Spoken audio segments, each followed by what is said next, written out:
अस्सलाम वालेकुम। आज का पहले लेक्चर के अंदर हम 9th बायोलॉजी को स्टार्ट कर रहे हैं। 9th बायोलॉजी के अंदर जो फर्स्ट चैप्टर है उसका नाम है introduction to biology. Introduction to biology के अंदर जो फर्स्ट टॉपिक आज हम कवर कर रहे हैं उसका नाम है हिस्ट्री ऑफ बायोलॉजी। बायोलॉजी को पढ़ने के लिए वो उसकी हिस्ट्री मालूम होनी चाहिए।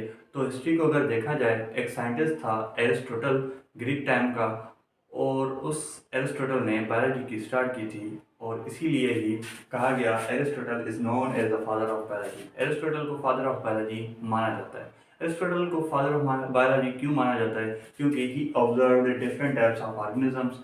एरिस्टोटल ने डिफरेंट टाइप्स ऑफ ऑर्गेनिजम्स को ऑब्जर्व किया था। ऑब्जर्व करने के बाद उसके अंदर कुछ फंक्शंस देखे थे और बाद में ये कहा था कि ये जो फंक्शंस हैं ये हर एक ऑर्गेनिज्म परफॉर्म करता है, और या ये जो फंक्शंस हैं ये हर एक ऑर्गेनिज्म के अंदर पाए जाते हैं। तो वो कौन कौन से फंक्शंस हैं वो आज हम स्टडी करेंगे। उसको सिंपल याद करने के लिए मैंने लिखा है he gave the concept of ringer. अगर आप रिंगर वर्ड याद करोगे तो आपको वो फंक्शंस याद रहेंगे। वो कौन कौन से फंक्शंस हैं? Respiration, irritability, nutrition, growth, excretion and reproduction.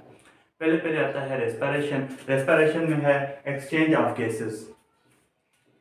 Respiration मतलब सांस लेने का अमल। उसके अंदर बॉडी को ऑक्सीजन की नीड होती है, तो हम क्या करते हैं, ऑर्गेनिज्म क्या करते हैं, एक्सचेंज करते हैं गैसेस का।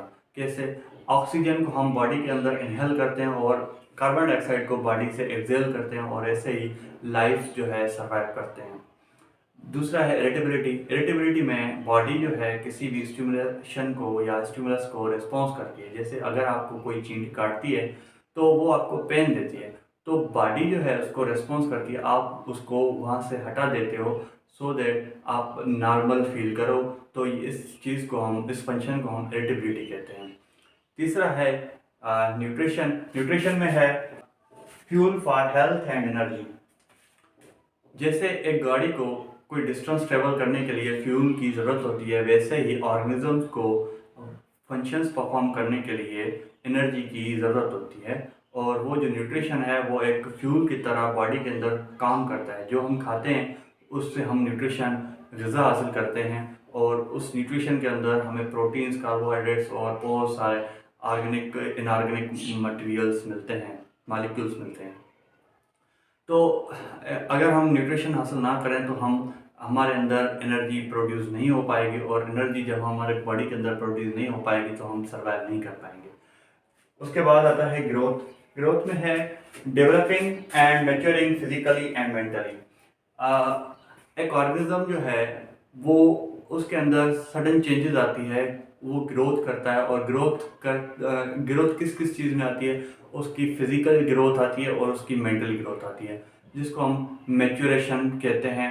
और हर एक ऑर्गेनिज्म के अंदर ये डेवलपमेंट या ग्रोथ होती है। अगर उसके अंदर ये ग्रोथ या डेवलपमेंट ना हो तो उसको हम एबनॉर्मल भी कहते हैं समटाइम्स।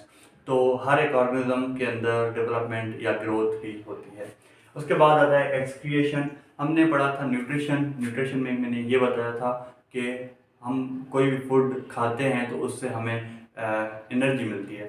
तो बॉडी के अंदर जब वो फूड जाता है और बॉडी उससे जब एनर्जी ले लेती है तो एक्स्ट्रा एक मटेरियल बचता है जिसको हम वेस्ट मटेरियल कहते हैं। और यहाँ पे मैंने लिखा है process of elimination of waste material. वो जो वेस्ट मटेरियल है उसको बॉडी से बाहर निकालना है, तो उस प्रोसेस को हम एक्सक्रिएशन कहते हैं। अगर वो जो वेस्ट मटेरियल अगर वो बॉडी के अंदर ही रहेगा तो बॉडी के जो सेल्स हैं वो डेथ हो जाएगी। एट द एंड वो ऑर्गेनिज्म भी डेड हो जाएगा।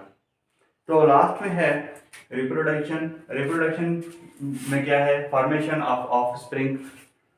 हर एक ऑर्गेनिज्म अपनी जनरेशन को बढ़ाने के लिए रिप्रोडक्शन का अमल करता है। उसके अंदर फीमेल एग सेल और मेल जो है स्पर्म सेल, दोनों सेक्स सेल आपस में फर्टिलाइज होते हैं, और फर्टिलाइज होने के बाद ऑफस्प्रिंग पैदा होते हैं, और ऐसे ही उनकी जनरेशन चलती रहती है। अगर उनकी जनरेशन ख़त्म हो जाए, जैसे आज के दौर पे डायनासोर्स की कोई जनरेशन नहीं है तो वो ख़त्म हो गए हैं, तो ऑर्गेनिजम्स रिप्रोडक्शन का अमल करते हैं अपनी जनरेशन्स को बढ़ाने के लिए।